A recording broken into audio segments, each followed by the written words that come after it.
दरभंगा आगमन हमारा मधुबनी, फिर दरभंगा और आगे अभी हम लोग मुजफ्फरपुर रुकेंगे।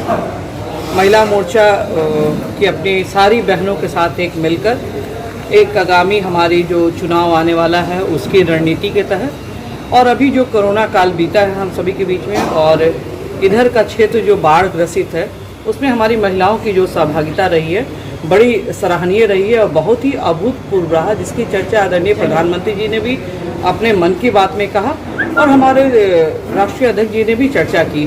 तो हम अपनी सभी महिलाओं को एक तरह से साधुवाद और धन्यवाद करने के लिए भी आई हूँ और आगामी चुनाव जो हमारे अगले महीने से शुरू होने वाली है उसके लिए हम अपनी बहनों के साथ रणनीति तैयार कर हर घर हमारी महिलाएं जाएंगी और अपने सारे विषयों को लेकर प्रधानमंत्री की योजनाओं और बिहार सरकार की योजनाओं को लेकर हम घर घर तक पहुंचाएंगे और चुनाव में अपनी सहभागिता कंधे से कंधे मिलाकर चलेंगे। महिला उम्मीदवार को मैडम एक सवाल, चुनाव की रणनीति इसमें जो जा रही है उसकी भी कोई रणनीति भारत सरकार करेगी? वो देश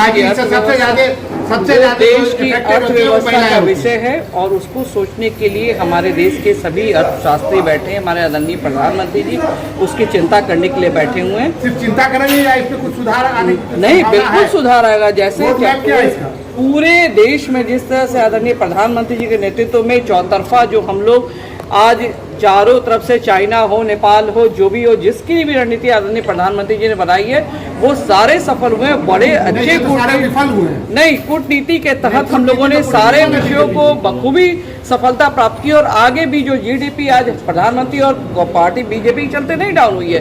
जीडीपी अगर डाउन हुआ तो उसका कारण है कोरोना, जिसमें हमारे सारे व्यवसाय और सारी व्यवस्थाएं अभी चरमराई हुई है। कोरोना काल खत्म होगा, एक बार पुनः हिंदुस्तान अपने जीडीपी को ग्रहण करेगा। गिरता जा रहा है, कोई सुधार नहीं। सुधार होगा। कोरोना से पूरे विश्व का जीडीपी गिर रहा है तो ये तो हिंदुस्तान है।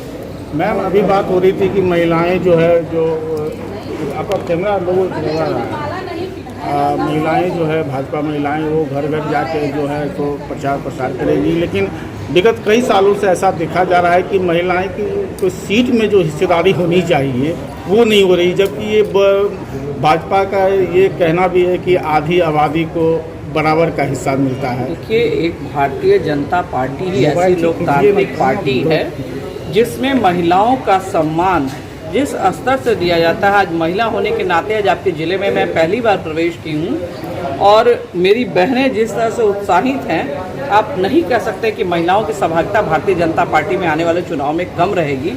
और जहाँ तक बीजेपी का सवाल है, हमने एनडीए के तहत महिलाओं को 50% का आरक्षण दिया।